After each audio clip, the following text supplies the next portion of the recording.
To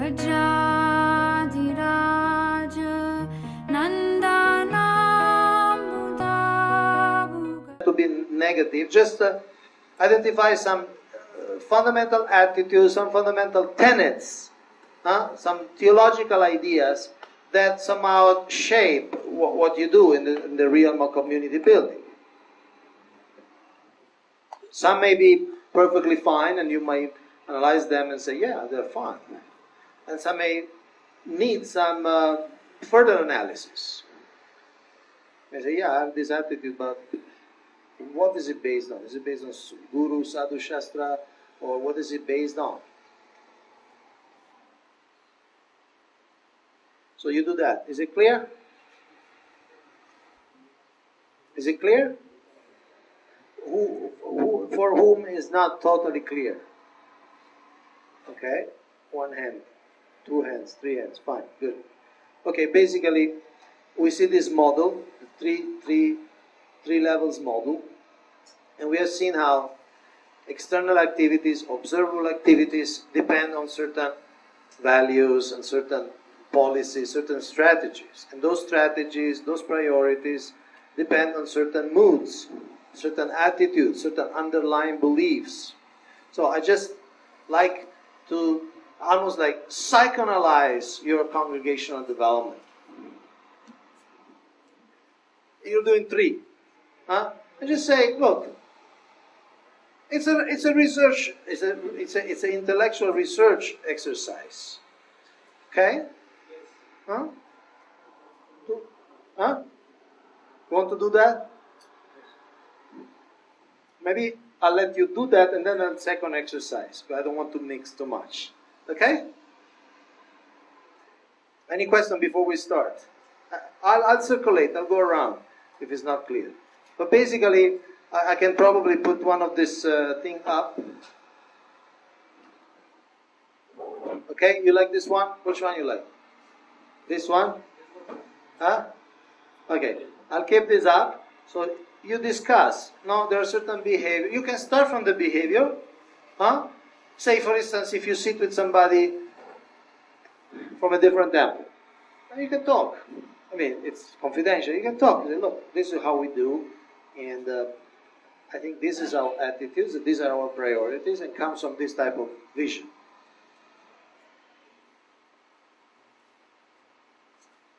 I'll just give you an example. I was told I won't mention the name. I refuse to mention the name, even if tortured. But there was a leader in ISKCON, India, who resides in... that's too much. No, one leader in ISKCON, India. Once we're talking, he knows I'm doing this, working in congregational development. So he was telling me, you know, for me, temple devotees are more important. Simply for the fact that you can get more service out of them. You know, say, look, the devotee in the temple, 8 hours a day, you get 48 hours of service in a week. So he was saying, basically, he was saying, no, I'm a pragmatist. Whatever brings more service. So for me, the temple devotees are much more important. So I focus on temple life. I don't focus on congregation. A possible answer is that, fine, Prabhu, but since we want to be pragmatic, and we're talking about hours of labor and the kind of investment and cost and output, like you're being very pragmatic. Just consider that how many devotees can you have in your temple? 50, 100, 200? Okay, so if you have 200 devotees, your temple is packed, you can get what? 48 hours, say 50 hours of service into 200 is how many? 10,000. Okay? So 10,000. 10,000 hours of service. Because that's what it seems to be your priority, service. So productivity. Do something. Okay? Which, you can legitimize and do something for Srila Prabhupada. Okay, so in the best scenario, you get 10,000 hours of service out of your 200 devotees. Okay, now how many devotees can you have outside of the temple? 1,000? Okay, 1,000, if they do 10 hours of service, you already got 10,000 hours of service, right? On top of that, because you're very pragmatic, Prabhu, those 10,000 hours are for free. Your temple devotees, you have to feed them, clothe them, give them medical expenses. So if you want to be pragmatic, what makes more economic sense to you? Get 10,000 free hours of service, or 10,000 service that, you know, it's like a high maintenance. Or you could also say, okay, 1,000, fine. You can also have 10,000. You can expand unlimited. Anyway, you could say many things. But I'm saying, just give you an example. That's a particular attitude. Okay? And he expressed this attitude. And we may not agree. But that attitude will shape a certain type of community. Will shape a community in which, okay, you come to the temple, you're welcome, but basically your only function in life is to somewhat support the temple activities. There's nothing else for you. Forget about all those sentimental quotes by Srila Prabhupada that say you become a guru and you preach to others. No. Your dharma is only you support the temple. Give some money, fill up the temple for the Sunday feast. If you have children, make them brahmacharis, please. So that's kind of a temple-centric, but to me in a very limited way, temple-centric. But it's a kind of temple-centric attitude. And it shapes a certain policy. I don't know if this example clarified or confused the issue, but I gave it. Okay, should we start? Should we do it? Huh? You analyze? You can mix. You can be on the same, from the same temple or from different temples. Okay, I want you to have a good space. You know, 3 people sit down nicely, spread out. Use the whole room. Somebody can also use my room if you want. They want. It's peaceful when I'm not there. So spread out and talk about these things. I'll give you at least 10 minutes, okay? At least 10 minutes.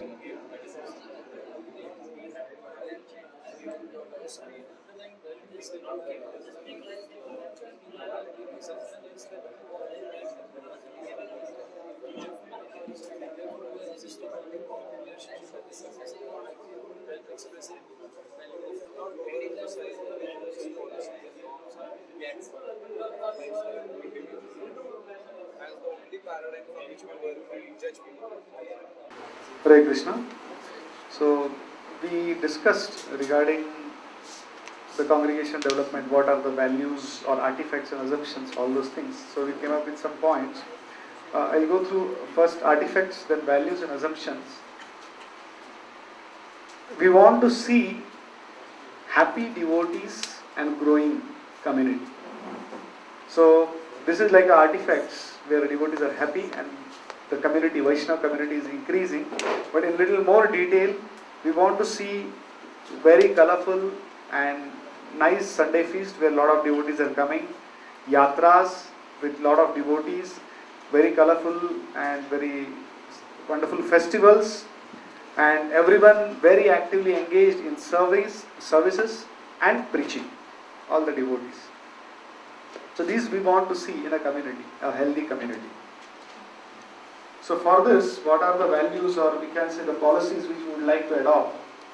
So forming different committees to really steer this, just like consular system is there, and to even reach to the congregation particular, even within the consular system we have found the mentor system, where brahmacharis, they are also involved with congregation and they develop their relation with the individual congregation also, and they involve them in service, preaching, and we have different we form different training sessions for different things, even for services, even for preaching. By that, all the devotees, they will be nicely engaged.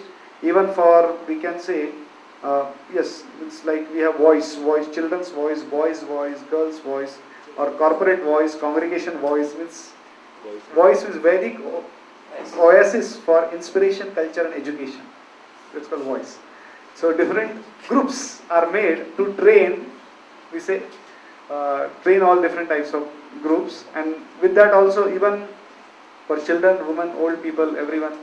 There are different groups are made, and according to their needs and all, training and engagements are created for them. So this way we were thinking that these are the things which we are adopting and would like to adopt in more depth.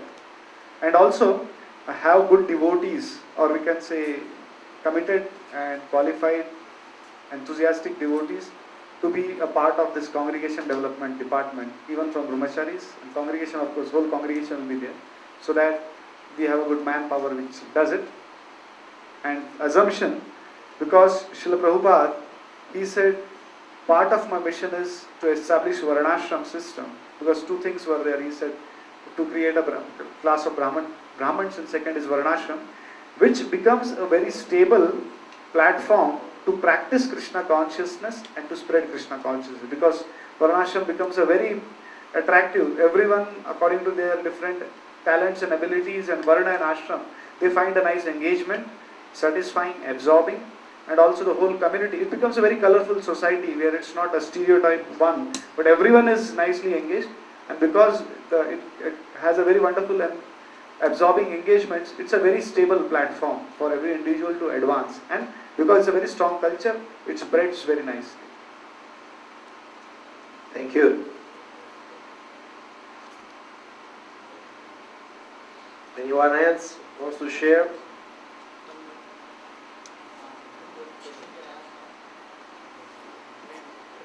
Let's take a few sharings more and then the questions. Yes. Mike, this corner.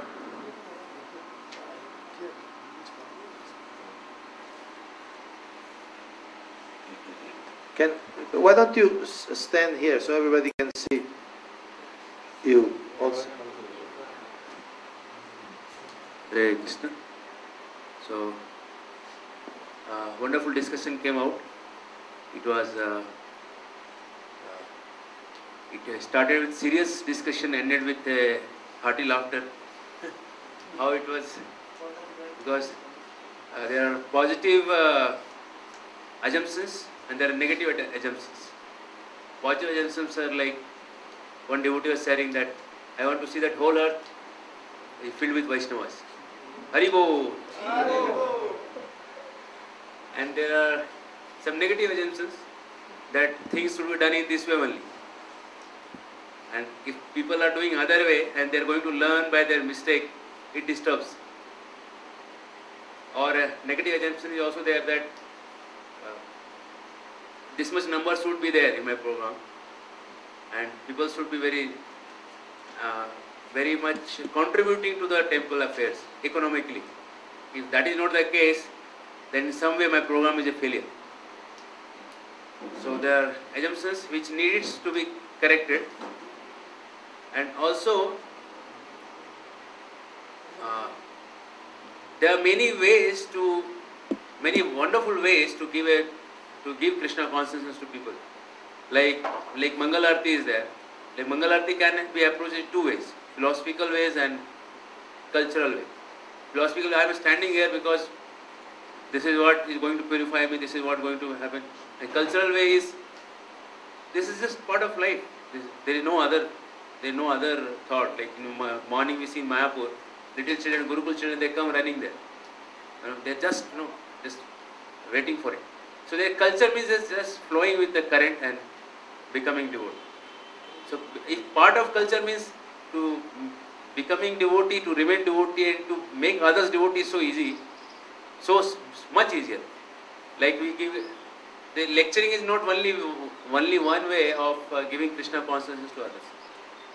Like I was just saying that how in a program there can be small skits, dramas, and there can be. One more. I'd like to take one more.